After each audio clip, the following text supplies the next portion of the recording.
আশুরার দিনটি মুসলিম উম্মাহর কাছে অনেক গুরুত্বপূর্ণ। সৃষ্টির আদি থেকে ইতিহাসের বিভিন্ন পর্যায়ে আশুরার তাৎপর্য স্বীকৃত। ইসলামী পরিভাষায় আরবি বর্ষপঞ্জি হিজরি সনের প্রথম মাস মহররমের 10 তারিখকে আশুরা বলে। এছাড়াও এই মাসের 10 তারিখে 10টি বড় বড় ঘটনা সংঘটিত হয়েছে, যে কারণে মহররমের 10 তারিখকে আশুরা বলা হয়। আশুরার দিনের ঘটনাগুলোর মধ্যে অন্যতম হল কারবালা প্রান্তরে মহানবী হযরত মুহাম্মদ সাল্লাল্লাহু আলাইহি ওয়াসাল্লামের দৌহিত্র হুসাইন রাদিয়াল্লাহু তাআলা আনহুর মর্মান্তিক শাহাদাত বরণ।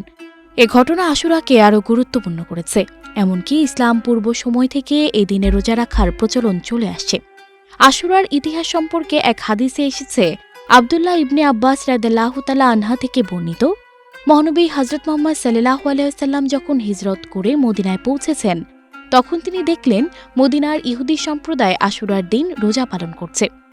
নবীজি সাল্লাল্লাহু আলাইহি ওয়াসাল্লাম তাদের জিজ্ঞেস করলেন, আশুরার দিন তোমরা রোজা রাখো কেন?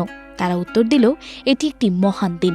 এদিনে মহান আল্লাহ মুসা আলাইহিস সালাম ও বনী ইসরাইলকে ফেরাউনের কবল থেকে রক্ষা করেছিলেন এবং ফেরাউন ও তার বাহিনীকে ডুবিয়ে মেরেছিলেন। এর কৃতজ্ঞতা স্বরূপ মুসা আলাইহিস সালাম রোজা রাখতেন, তাই তারাও আশুরা রোজা পালন করে থাকেন। আশুরার উল্লেখযোগ্য ঘটনাবলীর মধ্যে রয়েছে হযরত আদম আলাইহিস সালামের সৃষ্টি, স্থিতি, উত্থান ও পৃথিবীতে অবতরণ ইত্যাদি।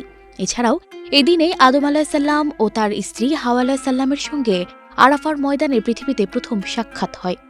হযরত নূহ আলাইহিস সালামের নৌযানে যাত্রারম্ভ এবং বন্যা অবস্থার সমাপ্তি ছিল আশুরা কেন্দ্রিক।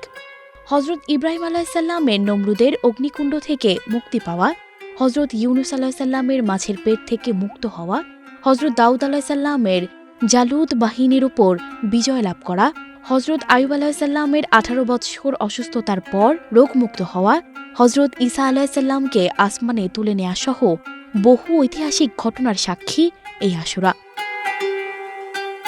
পৃথিবীর ইতিহাসে আশুরার দিনে আল্লাহ তাআলা পৃথিবী সৃষ্টি করেছেন, আর তার ইচ্ছেই এই দিনেই কিয়ামত ঘটবে। সানজিদা রহমান, প্রবাস খবর।